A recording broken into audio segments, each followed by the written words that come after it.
Hi, I'm Dave from Fright and Falcon Haunted Maze in Falcon, Colorado. I've been a home haunter for about 8 years, and throughout those 8 years I've built a lot of props, a lot of scenery.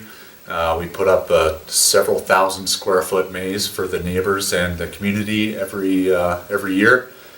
Up until now, we haven't really documented any of the work that we put into it.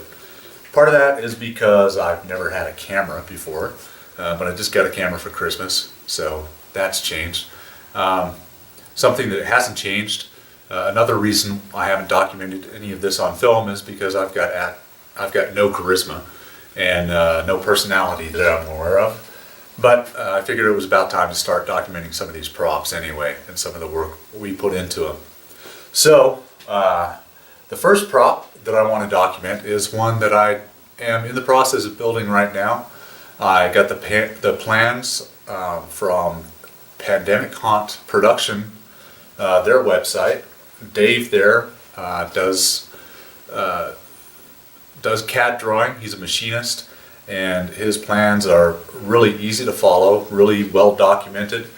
So I got the plans from his website for Groundbreaker, and I'm in the midst of putting it together right now, and I'm going to show it to you. So here is the Pandemic Haunt Production Groundbreaker mechanism. Like I said, I built this according to the plans that Dave at that site drew up. Dave, I think his last name is Dankenyan. I'm probably slaughtering that. Sorry about that. Anyway, it was a really easy build, really easy to follow the instructions. Just one or two things are different in my implementation than what was shown in the plans. First off is the cylinders. I already had these cylinders on hand, so I didn't order them special for this prop. And these are 1 1/16 diameter, as opposed to the 3/4 inch diameter that the plans call for. Secondly, these bolts that mount the brackets for the cylinders, the plans call for 1.5 inch long bolts. But this framing, the tube steel, is 1.25 inches, and then you've got the bracket on one side, washers on the other side. You run out of room to put the nut on the back of the bolt. So if anybody's going to build this, I think it's hardware set number 3 calls for 1.5 inch bolts. Go for the 2-inch bolts. They'll work out much easier. Another thing that was a bit tough, Dave likes to use the spherical rod ends for the push end of the cylinder, and the brackets that I ordered had to be kind of bent outwards a little bit to accept that spherical rod end, and then it's kind of tough to get the cotter pin in afterwards because the bracket is bent out of shape. But overall, it was a pretty easy build. I'm really impressed with the plans. Thanks a lot, Dave. Plan to build some of the other props you've got plans for on your website.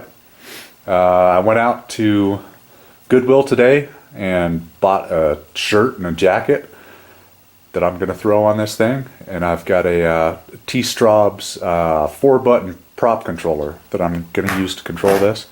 So I'm going to dress it all up, hook it up to the controller, and show you the prop in action.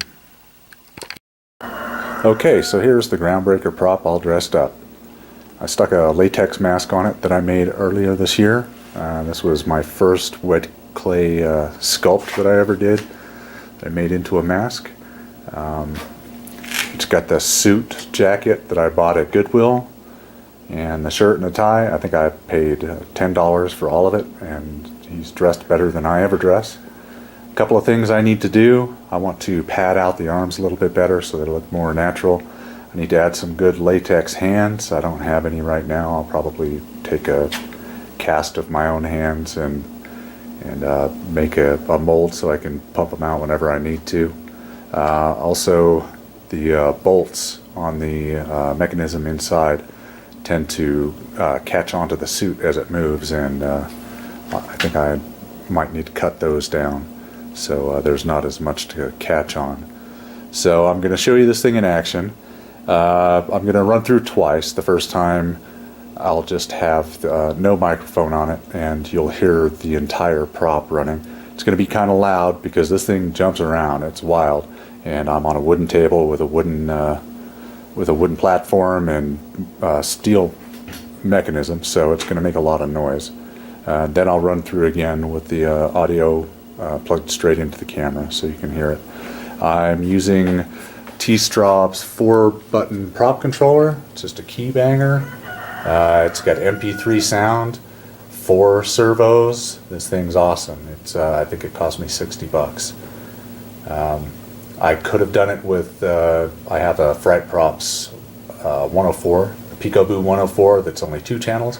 This is only using 2 of the channels, but I thought I would test this board out on the prop to begin with. So here we go. So this run will be with just the external sound. No microphone plugged in for the soundtrack. Just the natural sounds of my garage and the sound of the prop.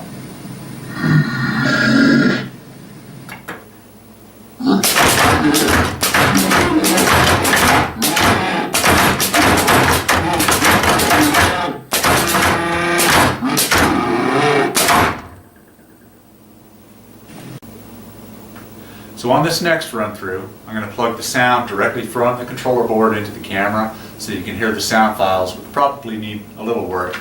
You can hear the sound files that I've used for this prop.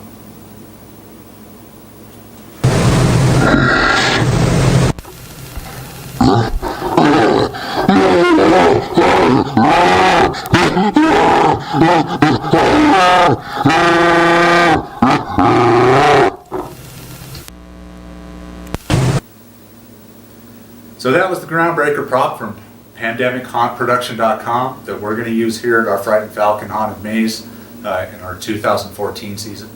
If you have any questions or comments, post them below, and we'll see you next time.